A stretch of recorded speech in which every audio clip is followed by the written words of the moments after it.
Dictation शुरू होगी 5 second बाद।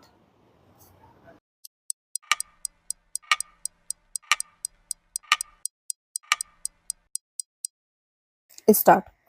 मीडिया अथवा जनसंचार माध्यम किसी भी समाज या देश की वास्तविक स्थिति के प्रतिबिंब होते हैं।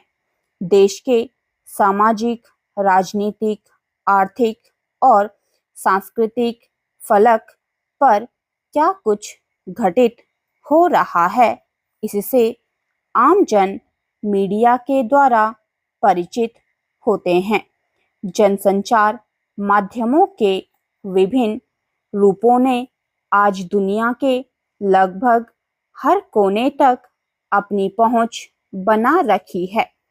मीडिया की शक्ति का आकलन उसकी व्यापक पहुंच के मद्देनजर किया जा सकता है, लेकिन इतनी शक्तियों और लगभग स्वतंत्र होने की वजह से मीडिया की देश और समाज के प्रति महत्वपूर्ण जिम्मेदारी भी है।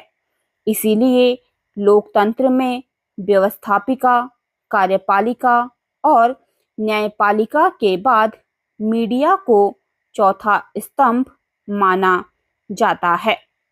सामान्यतः लोकतंत्र की 3 विशेषताएं होती है: जनता का प्रतिनिधित्व, जनता के हितों का रक्षण, जनता के प्रति उत्तरदायित्व। व्यवस्थापिका जनता का प्रतिनिधित्व करती है, किंतु जनता के जागरूक न रहने पर ऐसे व्यक्तियों का चुनाव कर सकती है जो ऊपर से जनता के हितों की बात करते हों, किंतु वास्तव में अपने लाभ के लिए चुनाव लड़ रहे हों। जनता आतंकित होकर भी किसी बाहुबली या अपराधी का चुनाव करने को विवश हो सकती है। जनता को अपने हितों को समझना भी जरूरी है।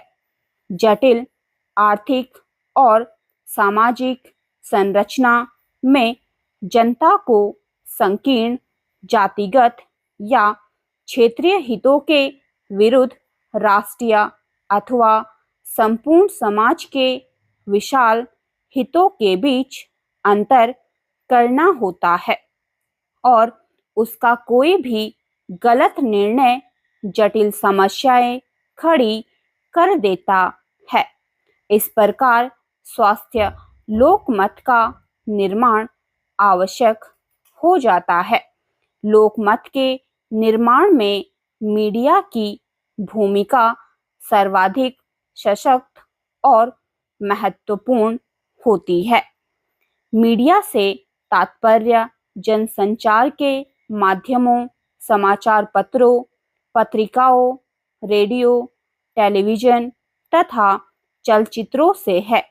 समाचार पत्र विविध घटनाओं, समस्याओं एवं विचारों के संबंध में जनता को सूचना प्रदान करने का कार्य करते हैं और साधारणतः समाचार पत्रों में प्रकाशित सामाजिक, आर्थिक, राजनीतिक और अंतर्राष्ट्रीय सूचनाओं के आधार पर भी जनसंचार सार्वजनिक क्षेत्र से संबंधित विभिन्न पहलुओं पर अपने विचार का निर्माण करता है। इसके अतिरिक्त प्रत्येक समाचार पत्र के संपादकीय अंश द्वारा पाठकों के विचारों को प्रत्यक्ष रूप से प्रभावित करने का कार्य किया जाता है। समाचार पत्र जनता की बात को शासन तथा और शासन संबंधी तथ्यों को जनता तक पहुंचाने का काम करते हैं। शिक्षा के प्रचार के साथ ही सार्वजनिक क्षेत्र की गतिविधियों पर जनता नज़र रखना चाहती है और समाचार पत्र इसके लिए भरपूर सूचना सामग्री जनता तक पहुंचाते हैं।